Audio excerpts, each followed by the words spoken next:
आजकल मैंने ये बुक पढ़नी शुरू करी है ऑन हिंदू स्पिरिचुअलिटी, नारद पुराण।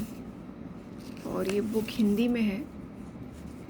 इतने पेजेस मैंने पढ़ लिए हैं, देखिए इतने। I have read all these pages और इतने मेरे अभी बाकी हैं। एंड काफ़ी इंटरेस्टिंग है, मुझे जानना था कि पुराणों में क्या लिखा है। सुनते तो हम बहुत कुछ हैं कि लोग ये लिखा है, वेदों में ये लिखा है, उपनिषद में ये लिखा है। पहली बात तो हमें अपनी जो स्पिरिचुअल बुक्स हैं उनके बारे में हमें अंदाज़ा ही नहीं है।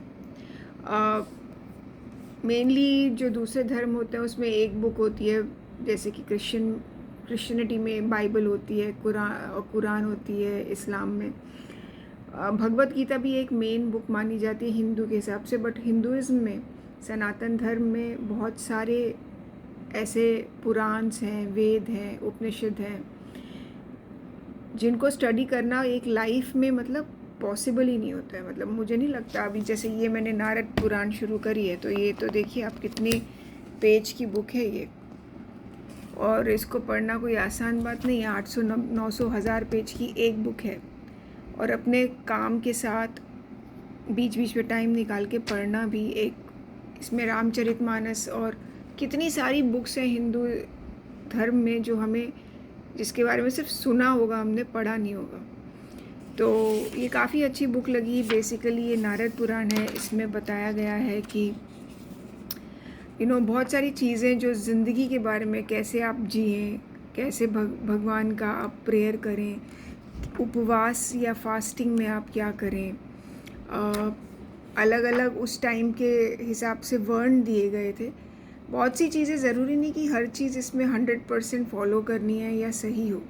इसमें बहुत अच्छी चीज़ें हैं जो आप फॉलो कर सकते हैं या फिर समझ सकते हैं।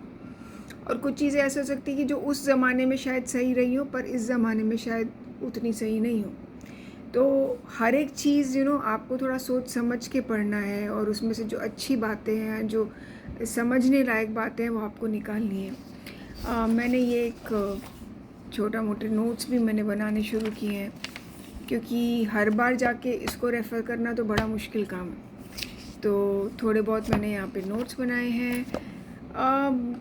मुझे अच्छा लगता है, और किसी भी रिलीजन के बारे में पढ़ना मुझे अच्छा लगता है। तो मैंने अपने ही रिलीजन से शुरू किया है। वही इतना वास्ट है कि मेरे को नहीं लगता कि ज़िंदगी में मैं कभी ख़त्म कर पाऊँ। लेकिन I would like to read Bible also, and I would like to read Quran also at some point of time, hopefully. लेकिन बात ये नहीं है कि किस धर्म को फॉलो कर रहे हैं। हम एज अ सनातनी, हम लोग हर धर्म की रेस्पेक्ट करते हैं, और हर बुक की रेस्पेक्ट होनी चाहिए। और अल्टीमेटली ईश्वर तो एक ही है। तो बहुत इंटरेस्टिंग है, तो मैंने सोचा ये आप लोगों के साथ शेयर करूं।